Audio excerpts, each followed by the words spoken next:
Salut, c'est Yam. Dans cette vidéo, je vais vous montrer une ferme intégrée que nous venons tout juste de réaliser.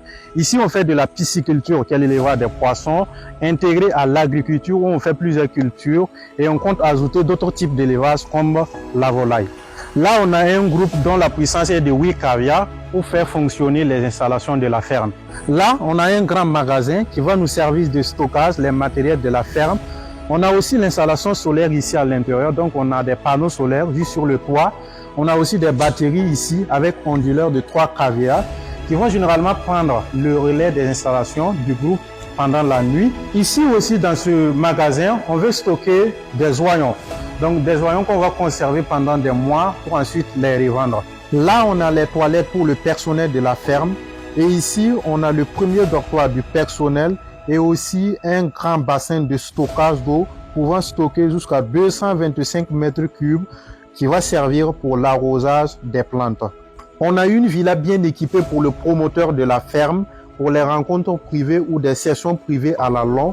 Et il y a aussi une raison, le promoteur souhaite lui-même être là régulièrement à la ferme, au moins 3 à 4 fois dans la semaine, voire plus si possible. C'est pourquoi on a misé aussi assez sur la villa pour que la villa soit belle et agréable. Ici, on est sur les bassins piscicoles. Il s'agit de 10 bassins de 9 mètres cubes chacun.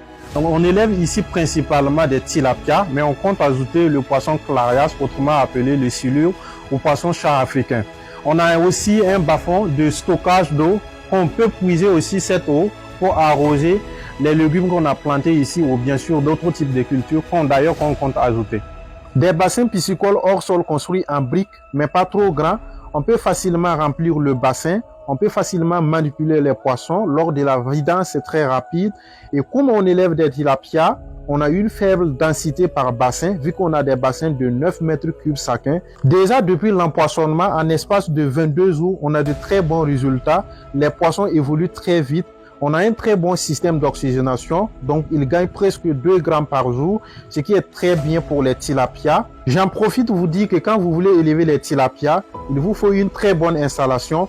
Il y a tellement de paramètres à ne pas négliger, donc il vous faut un expert et nous, on peut vous aider dans ce sens-là. On a fait des plantations aux alentours de la ferme, comme les tangelos, les papayes, les bananes. Il y a aussi le piment. Il y en a d'autres cultures même. On veut juste seulement les garder quelque part à l'intérieur de la ferme, mais pas trop, puisqu'on a réservé un grand espace pour la culture de la tomate. Et en parlant de tomates, voici en fait l'espace réservé pour cela. On va utiliser l'eau des poissons pour arroser une grande partie, mais le système utilisé ici, c'est le système d'arrosage par aspersion. Une installation grâce à l'un de nos partenaires. L'arrosage par le système par aspersion est tellement bien. Il suffit d'avoir assez d'eau, avoir un grand réservoir d'eau comme le bassin que nous en avons, 225 mètres cubes de stockage. Et il faut avoir un bon forage, bien sûr. Nous, on a un forage de 8 mètres cubes d'eau par heure, ce qui est à peu près bien, assez bien pour pouvoir faire fonctionner les installations de la ferme, puisqu'il nous faut assez d'eau pour les poissons, mais aussi pour les plantes. Bien évidemment qu'on utilise assez d'eau au niveau des poissons pour arroser les plantes et nos cultures. Pour toute réalisation, que ce soit dans la pisciculture, dans l'aviculture ou dans l'agriculture ou dans une production intégrée, n'hésitez pas à nous contacter. On est là pour vous satisfaire. Merci bien et à très bientôt. C'était Yam d'Assise.